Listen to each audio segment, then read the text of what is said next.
Di tengah ramainya isu pilkada, Bapak Sekjen kita malah membuat ulah lagi. Ya, ini benar-benar, ya saya melihat dan membaca bagaimana ekspresi Mbak Puan, waduh sangat bete lah ditanya oleh jurnalis, Pak, ini Mbak Puan bagaimana nih soal pertemuan Bapak Hasto dengan mantan kekasih Kaisang. Mbak Puan langsung mendisklaimer dulu para jurnalis bahwa ini untuk memastikan bahwa pertemuan tersebut ternyata bukan pertemuan partai atau pertemuan beliau sebagai sekjen PDI Perjuangan, melainkan Puan melihat ini semua sebagai pertemuan pribadi. Ya, memang sepertinya di sini saya melihat adanya upaya. Bagaimana ya jika benci memang saya harus mengatakan ini sepertinya Puan perlahan menghilangkan pengaruh Hasto nih dari PDI Perjuangan. Namun itu merupakan opini awal dari saya karena memang kita melihat statement terlebih dahulu dari Mbak Puan itu mengatakan bahwa ini pertemuan pribadi. Sedangkan dalam pertemuan tersebut terlihat jelas nuansa merahnya dan kemudian Hasto juga menyinggung-nyinggung gratifikasi. Waduh, ini barisan sakit hati apakah bergabung atau gimana nih? Bergabung sepertinya untuk membangun kekuatan menggulingkan keluarga Jokowi. Kita tidak pernah tahu akan hal itu, namun kita harus menyimak dulu lah bagaimana keterangan Mbak Puan yang melihat pertemuan tersebut sebagai pertemuan pribadi. Sosok ketua KPK yang baru seperti apa? Ya, semoga menjadi sosok yang bisa memitigasi korupsi, mengantisipasi korupsi, kemudian jangan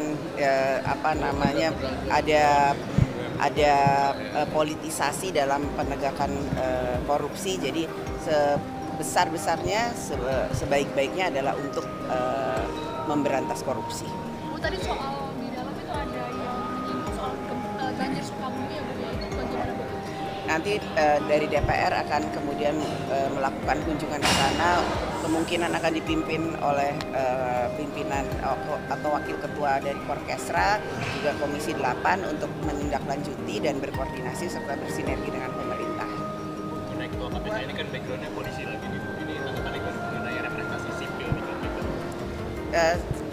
Yang ada itu ada dari kejaksaan, ada dari hakim, kemudian ada dari polisi, ada auditor. Jadi sepertinya insya Allah kedepannya ini saling melengkapi, kemudian akan bisa bekerja secara profesional dan amanah.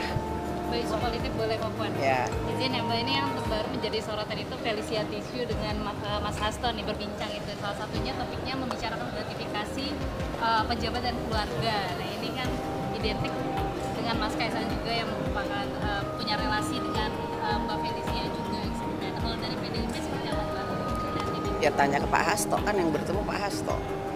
Tapi memang sedang menjadi concern PDIP soal isu gratifikasi ini Mbak, atau gimana? Harus dibedakan ya, ini pertemuannya adalah Pak Hasto sebagai pribadi ataukah kemudian sebagai sekjen. Kalau saya melihatnya itu pertemuan antara dua orang yang sama-sama mempunyai pertemuan silaturahmi.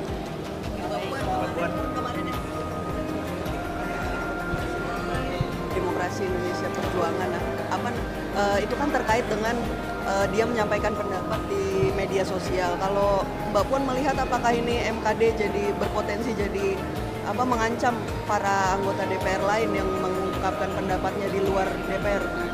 Anggota DPR mempunyai hak untuk berbicara, namun juga MKD mempunyai mekanisme untuk kemudian melihat apakah hal tersebut kemudian harus dicek atau tidak dicek, kemudian ada mekanisme yang kemudian melakukan sidang terkait dengan hal itu.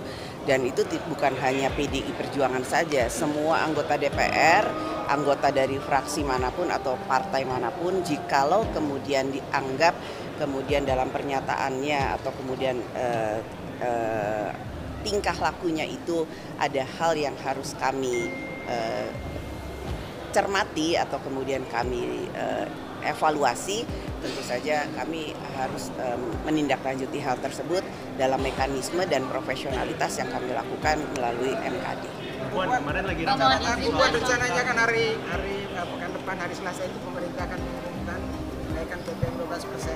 Sementara ini kan memang ada penolakan terhadap BBM 12%, bahkan usaha mengatakan kemungkinan bakal ada PHK besar. Kira-kira tanggapannya dari DPR? kami berharap pemerintah bisa mendengarkan dulu aspirasi dari seluruh masyarakat, dari pengusaha, dari buruh, dan seluruh elemen masyarakat sebelum kemudian memutuskan hal yang sangat krusial ini. Walaupun memang itu sudah ditentukan dalam undang-undang, namun pemerintah juga berhak untuk kemudian mengevaluasi, karena kita juga harus melihat bagaimana aspirasi masyarakat dan bagaimana situasi ekonomi saat ini. Jadi kita lihat dulu.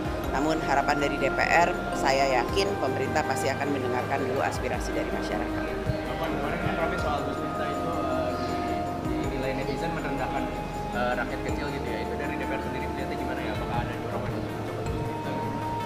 Wah, itu Istana sudah mengatakan bahwa jangan pernah melakukan hal itu, bahkan itu tidak sesuai dengan apa yang disampaikan oleh Bapak Presiden. Jadi marilah kita membangun Indonesia ini dengan saling menghormati, saling menghargai, jangan saling merendahkan. Namun bangunlah Indonesia dengan rasa persaudaraan tanpa saling merendahkan. Ya, terima kasih. Ya, sudah selesai mekanisme yang ada di DPR. Setelah ini tentu saja akan kami kembalikan bersurat kepada Presiden atau pemerintah. Selanjutnya tentu saja akan ditetapkan oleh Presiden dan pemerintah. Tadi Kalau arahannya untuk pelantikannya itu dari Presiden sudah terinfo ke DPR atau seperti apa? Silakan, itu yang menentukan pemerintah. tanggapannya mengenai sosok ketua KPK yang baru seperti apa? Ya, semoga menjadi sosok yang bisa memitigasi korupsi, mengantisipasi korupsi, kemudian jangan ada politisasi dalam penegakan korupsi. Jadi sebesar-besarnya, sebaik-baiknya adalah untuk memberantas korupsi. Bu, tadi soal di dalam itu ada yang menyinggung soal Ganjar Sukabumi ya Bu, ya, itu bagaimana Bu? Nanti dari DPR akan kemudian melakukan kunjungan ke sana, kemungkinan akan dipimpin oleh pimpinan atau wakil ketua dari Forkesra, juga Komisi 8 untuk menindaklanjuti dan berkoordinasi serta bersinergi dengan pemerintah. Mengenai ketua KPK ini kan backgroundnya polisi lagi nih Bu. Ini tanggapannya gimana mengenai representasi sipil di KPK?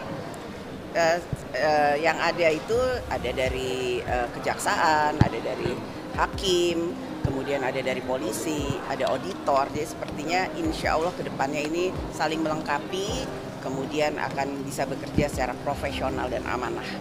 Baik, isu politik boleh Mbak Puan? Ya. Izin ya Mbak, ini yang terbaru menjadi sorotan itu Felicia Tisu dengan Mas Hasto nih berbincang itu. Salah satunya topiknya membicarakan gratifikasi pejabat dan keluarga. Nah ini kan identik dengan Mas Kaisang juga yang merupakan punya relasi dengan Mbak Felicia.